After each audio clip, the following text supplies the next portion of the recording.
Sifat totipotensi dan kultur jaringan. Yang disebut totipotensi adalah kemampuan suatu sel untuk dapat memperbanyak diri dan berkembang menjadi individu yang lengkap seperti induknya. Ini bisa dilakukan dengan proses kultur jaringan. Di sini yang akan dibahas langkah-langkah pembuatan kultur jaringan, kelebihan dan kekurangannya.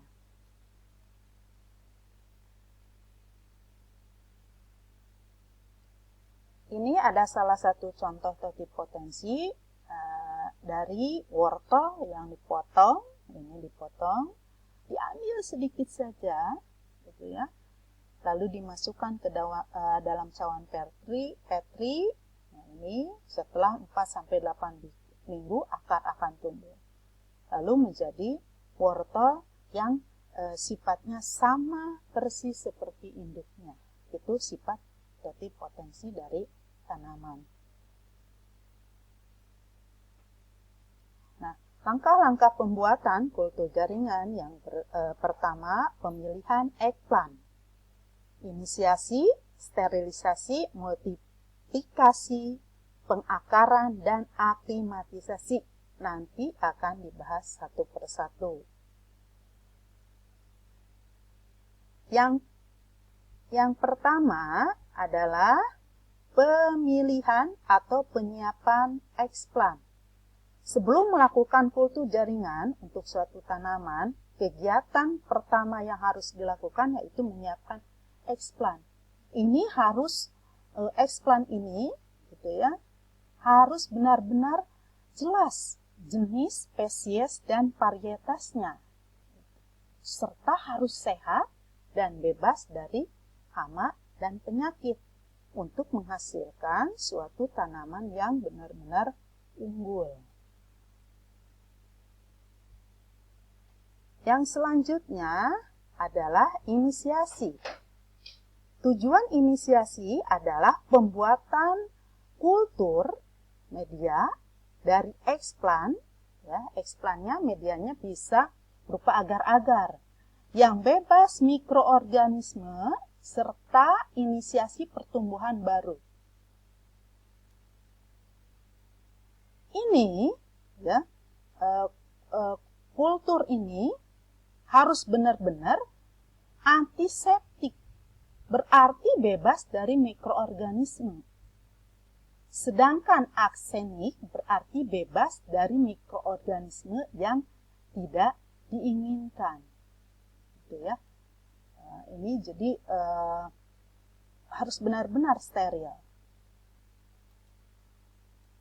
Yang selanjutnya adalah sterilisasi. Sterilisasi ini harus benar-benar dilakukan untuk menghasilkan suatu tanaman yang benar-benar sehat.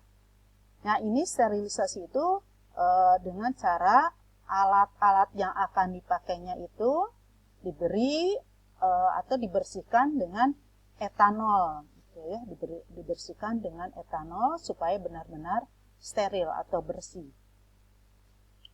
Nah, yang selanjutnya adalah multiplikasi. Ya. Tahap ini bertujuan untuk menggandakan bahan tanaman, ya, menggandakan bahan tanaman yang diperbanyak seperti tunas atau embrio, serta memeliharanya dalam keadaan tertentu sehingga bisa dilanjutkan untuk tahap berikutnya. Perbanyakan ini bisa dilakukan dengan cara merangsang terjadinya pertumbuhan tunas atau pertumbuhan cabang-cabangnya, gitu ya. Baik secara langsung maupun melalui induksi kalus terlebih dahulu. Tuh. Yang selanjutnya, pengakaran. Nah, tujuan dari tahap ini adalah untuk membentuk akar dan pucuk itu yang cukup kuat supaya dapat bertahan hidup sampai nanti dipindahkan dari lingkungan in vitro ke lingkungan luar sehingga nanti siap untuk diaklimatisasi. Yang selanjutnya adalah aklimatisasi.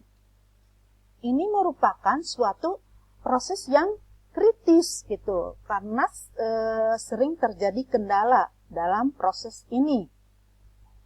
Pada tahap ini, tunas-tunasnya itu dipindahkan ke lingkungan luar, bisa dari rumah kaca, rumah plastik, atau di dalam botol. Ini setelah bisa dimasukkannya ke dalam tanah atau pakis gitu ya, atau media seperti ini. Nah, setelah aklimatisasi, lalu bibit siap ditanam di tanah atau di lapangan yang sesuai yang diinginkan. Untuk selanjutnya, kita akan membahas manfaat kultur jaringan. Yang pertama, benar-benar menghasilkan tanaman yang bebas virus. Di antaranya ada virus tobacco mosaic virus pada tanaman tobacco